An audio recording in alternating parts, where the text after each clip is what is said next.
بھائیو دو اصطلاحات ٹرمنالوجیز کو سمجھ لیجئے. نمبر 1 قضا یعنی چھوڑے ہوئے روزے کے بدلے میں ایک روزہ رکھنا. نمبر 2 کفارہ شرعی پلینٹی یعنی سزا کے طور پر اگر کسی نے جان بوجھ کے روزہ توڑا ہے اس کے لیے سزا کیا ہے. ایک روزہ تو رکھے گا باقی جو اس کے لیے سزا ہے. اور اس پر اجماع ہے کہ اگر مجبوراً کسی نے روزہ توڑا, کوئی بیماری کی وجہ سے اس کو ڈرپ لگوانی پڑ گئی یا ٹیکا لگوانا پڑ گیا یا کھانا پینا پڑ گیا, کوئی شوگر کا مریض تھا, تو اس کو پھر اس کے بدلے میں ایک ہی روزہ رکھنا ہوگا, یعنی قضا کرنی ہوگی, کفارہ نہیں دینا ہوگا. اسی طریقے سے عورتوں کے ساتھ حیض والا مینسز والا ایشو ہوا, اس کے بدلے ایک ہی روزہ رکھیں گی. بخاری اور مسلم کی متفق علیہ حدیث ہے مشکات میں 2032. اما عائشہ کہتی ہیں نبی صلی اللہ علیہ وسلم ہم عورتوں کو حیض کی حالت میں چھوڑے ہوئے روزوں کی قضا کا حکم دیتے تھے اور نمازوں کی قضا کا حکم نہیں دیتے تھے. تو روزوں کی قضا ان دنوں میں جو روزے چھوٹے ان کی قضا کرنی ہوگی. اور میں نے بتایا کہ افطار سے 1 منٹ پہلے بھی اگر کسی کے ساتھ ایسا معاملہ ہو گیا تو وہ روزہ اس کا وہ والا ٹوٹ جائے گا آٹومیٹیکلی. لوگ پوچھ رہے ہوتے ہیں اور وہ ایک روزے کی قضا بعد میں کرے گی. اور اس قضا کے معاملے میں یہ لوگ کہتے ہیں نہیں جی وہ گرمیوں کے روزے گرمیوں میں ہی قضا کریں اور جناب اگلے سال سے پہلے قضا کر لیں. ایسی کوئی شرط نہیں ہے اسلام میں. اگر کوئی شخص گرمیوں میں چھوٹے ہوئے روزوں کی قضا سردیوں میں بھی جا کے کر لے, لا یکلف اللہ نفسا الا وسعها, اور اس کی دلیل میں بخاری اور مسلم کی حدیث مشکات میں 2030. اما عائشہ کہتی ہیں کہ جب مجھ پر رمضان کے روزوں کی قضا ہوتی تو میں صرف شعبان میں وہ روزے قضا کیا کرتی تھی. اور راوی یحییٰ بن سعید کہتے ہیں آپ صلی اللہ علیہ وآلہ وسلم کی مشغولیت کی وجہ سے, یعنی ازدواجی تعلق کے اعتبار سے, چونکہ شعبان میں آپ صلی اللہ علیہ وسلم نفلی روزے رکھتے تھے تو اما عائشہ کو موقع مل جاتا تھا کہ وہ اپنے روزوں کی قضا کر لیں, کیونکہ بیوی جو ہے وہ خاوند کی اجازت کے بغیر نفلی روزہ نہیں رکھ سکتی. وہ حدیث ہے اگلی صحیح مسلم کی مشکات میں ہے 2031. آپ صلی اللہ علیہ وآلہ وسلم نے فرمایا کسی عورت کے لیے اپنے خاوند کی اجازت کے بغیر نفلی روزہ رکھنا جائز نہیں, اور نہ اس کی اجازت کے بغیر گھر میں کسی کو آنے کی اجازت دینا. یعنی کوئی بیوی کے جی میرا رشتہ دار ہے, خاوند کی اجازت کے بغیر نہیں, اور نفلی روزہ نہیں رکھے گی. اس سے یہ بات پتہ چلی کہ یہ جو پبلک میں مشہور ہے کہ میاں بیوی صرف رات کے وقت ازدواجی تعلق قائم کر سکتے ہیں, یہ بالکل باطل ہے. اما عائشہ تو کہہ رہی ہے کہ میں روزہ بھی نہیں رکھ سکتی تھی آپ صلی اللہ علیہ وسلم کی مشغولیت کی وجہ سے. تو دن کے وقت بھی ازدواجی تعلق قائم کرنا نہ صرف جائز بلکہ سنت مبارکہ ہے بخاری اور مسلم کے کانٹیکسٹ میں. اب دوسری صورتحال کہ کوئی جان بوجھ کر روزہ توڑ دے, ایسی صورت میں قضا کے ساتھ کفارہ بھی ہوگا. اس کانٹیکسٹ میں بڑی مشہور حدیث ہے بخاری اور مسلم کی مشکات میں 2004. ایک آدمی حضور صلی اللہ علیہ وآلہ وسلم کے پاس حاضر ہوا, کہا یا رسول اللہ صلی اللہ علیہ وسلم میں مارا گیا, میں نے روزے کی حالت میں اپنی بیوی کے ساتھ ازدواجی تعلق قائم کر لیا, روزہ میرا ٹوٹ گیا, میں کیا کروں؟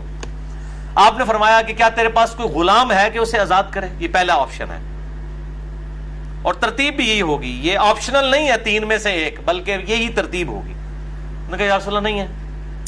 فرمایا کیا تو 2 ماہ کے مسلسل روزے رکھ سکتا ہے؟ عرض کیا نہیں یا رسول اللہ صلی اللہ علیہ وسلم 2 ماہ کے نہیں رکھ سکتا, ہم بھی نہیں ظاہر رکھ سکتے. فرمایا کیا تم 60 مساکین کو کھانا کھلا سکتے ہو؟ اس سے یہ بات پتہ چلی کہ 60 مساکین ایکویلنٹ ہوئے 60 روزوں کے, تو مسکین کو پھر 1 وقت کا ہی کھانا کھلایا جائے گا, 2 وقت کا نہیں. یہ لاجیکل آنسر ہے. تو اس نے عرض کیا نہیں, تو فرمایا تم بیٹھ جاؤ. اتنے میں کوئی شخص جو ہے وہ کھجوروں کا بھرا ہوا ٹوکرا آپ صلی اللہ علیہ وسلم کے پاس تحفتاً لے کے آیا. آپ صلی اللہ علیہ وآلہ وسلم نے وہ جو ٹوکرا تھا اس کی وجہ سے آپ نے فرمایا کہ وہ روزہ توڑنے والا کدھر گیا, اس کو بلا کے کہا یہ ٹوکرا تو لے جا اور اس ٹوکرے کو مدینے کے غرباء میں تقسیم کر دے, تو روزے کا کفارہ ادا ہو جائے گا. تو وہ آگے سے کہنے لگ پڑا کہ اللہ کی قسم پورے مدینے میں مجھ سے بڑا غریب کوئی ہے ہی نہیں ہے, سب سے زیادہ غریب میں ہوں. تو آپ صلی اللہ علیہ وآلہ وسلم اتنا مسکرائے کہ آپ کی داڑھیں بھی ظاہر ہو گئیں, اور اس حدیث پہ مسکرانا بھی سنت ہے. اور آپ صلی اللہ علیہ وسلم نے فرمایا کہ جاؤ تم خود ہی کھا لو, تمہارے روزے کا کفارہ ادا ہو جائے گا. لیکن یہ خاص اس کے لیے ہے, یہ نہیں ہے کہ جو بھی روزہ توڑے تو کہ جی انہیں ہڈیاں کھجورا لے آ کے میں آپ کھانا شروع کر دیں کفارہ ادا ہو جائے گا, یہ اس کے لیے خاص تھا. اور اس حدیث پہ امام بخاری نے انٹرنیشنل نمبر کے مطابق صحیح بخاری میں 1936 حدیث کی لی ہے, اور اس پہ اپنا فہم لکھا ہے, باب باندھا ہے کہ اگر کوئی روزے کی حالت میں بیویوں کے ساتھ ازدواجی تعلق قائم کر لے تو اس کا کفارہ کیا ہے؟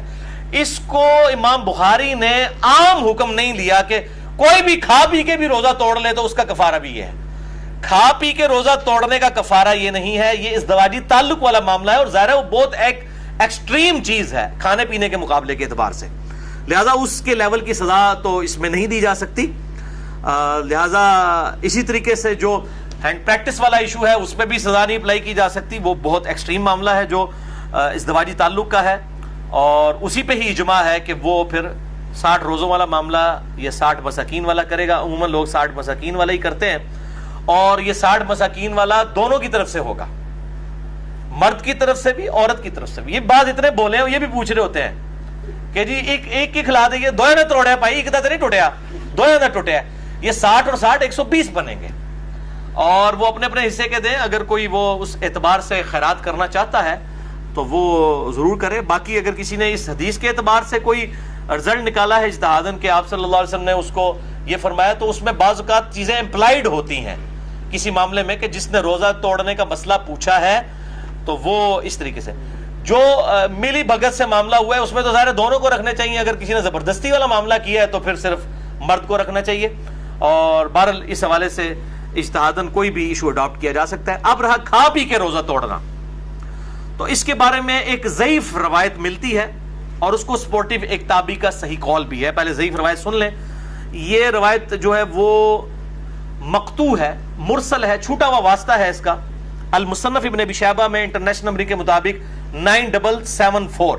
سعید ابن مسیب تابعی کہتے ہیں کہ آپ صلی اللہ علیہ وآلہ وسلم کی خدمت میں ایک آدمی حاضر ہوا اور اس نے کہا یا رسول اللہ میں نے کھا پی کر روزہ افطار کر لیا ہے، توڑ دیا ہے، تو میں کیا کروں؟ تو فرمایا کہ صدقہ کر، اللہ سے استغفار کر، اور اس کے بدلے میں ایک روزہ رکھ لے. لیکن یہ روایت ضعیف ہے. البتہ اس کو سپورٹیو ایک تابعی کا قول صحیح سند کے ساتھ المصنف ابن ابی شیبہ میں اسی سے 5 نمبر آگے ہے، 4 نمبر آگے.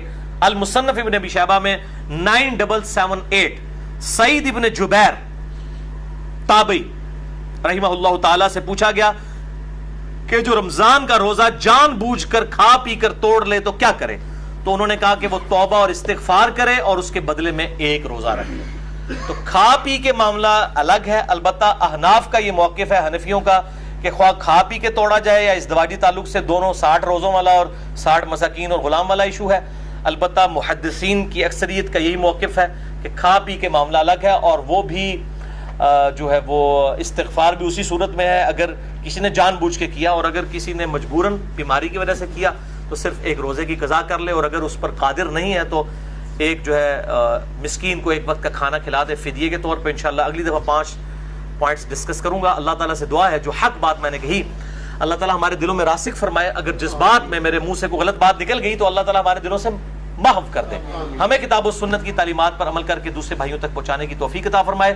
سبحانک اللہم و بحمدک، اشہد ان لا الہ الا انت، استغفرک و اتوب الیک، وما علینا الا البلاغ المبین.